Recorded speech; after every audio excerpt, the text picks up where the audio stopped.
Chapter 26. And the Ziphites came unto Saul to Gibeah, saying, Doth not David hide himself in the hill of Hachilah, which is before Jeshimon? Then Saul arose, and went down to the wilderness of Ziph, having 3,000 chosen men of Israel with him, to seek David in the wilderness of Ziph. And Saul pitched in the hill of Hachilah, which is before Jeshimon, by the way. But David abode in the wilderness, and he saw that Saul came after him into the wilderness. David therefore sent out spies, and understood that Saul was come in very deed. And David arose, and came to the place where Saul had pitched, and David beheld the place where Saul lay, and Abner the son of Ner, the captain of his host, and Saul lay in the trench, and the people pitched round about him. Then answered David and said to Ahimelech the Hittite, and to Abishai the son of Zeruiah, brother to Joab, saying, Who will go down with me to Saul to the camp?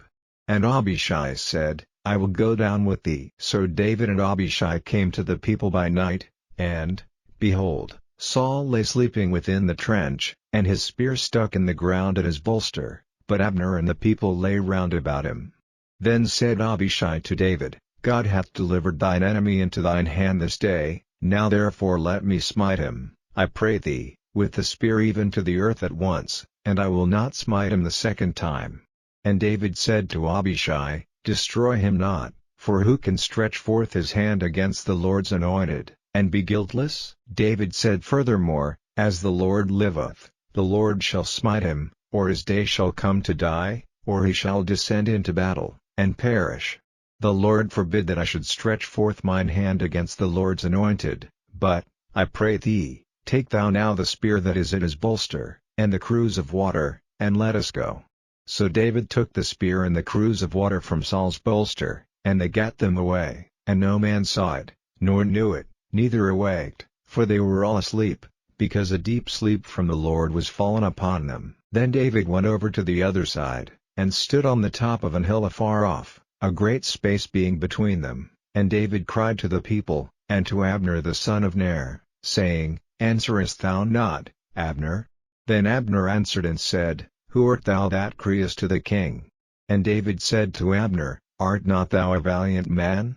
And who is like to thee in Israel? Wherefore then hast thou not kept thy lord the king? For there came one of the people in to destroy the king thy lord. This thing is not good that thou hast done. As the Lord liveth, ye are worthy to die, because ye have not kept your master, the Lord's anointed. And now see where the king's spear is, and the cruse of water that was at his bolster. And Saul knew David's voice, and said, Is this thy voice, my son David? And David said, It is my voice, my lord, O king. And he said, Wherefore doth my lord thus pursue after his servant? For what have I done? Or what evil is in mine hand? Now therefore, I pray thee, let my lord the king hear the words of his servant. If the Lord have stirred thee up against me, let him accept an offering, but if they be the children of men, cursed be they before the Lord, for they have driven me out this day from abiding in the inheritance of the Lord, saying, Go, serve other gods. Now therefore, let not my blood fall to the earth before the face of the Lord, for the king of Israel is come out to seek a flea, as when one doth hunt a partridge in the mountains. Then said Saul, I have sinned, return, my son David, for I will no more do thee harm, because my soul was precious in thine eyes this day. Behold, I have played the fool, and have erred exceedingly. And David answered and said, Behold the king's spear. And let one of the young men come over and fetch it. The Lord render to every man his righteousness and his faithfulness, for the Lord delivered thee into my hand today, but I would not stretch forth mine hand against the Lord's anointed.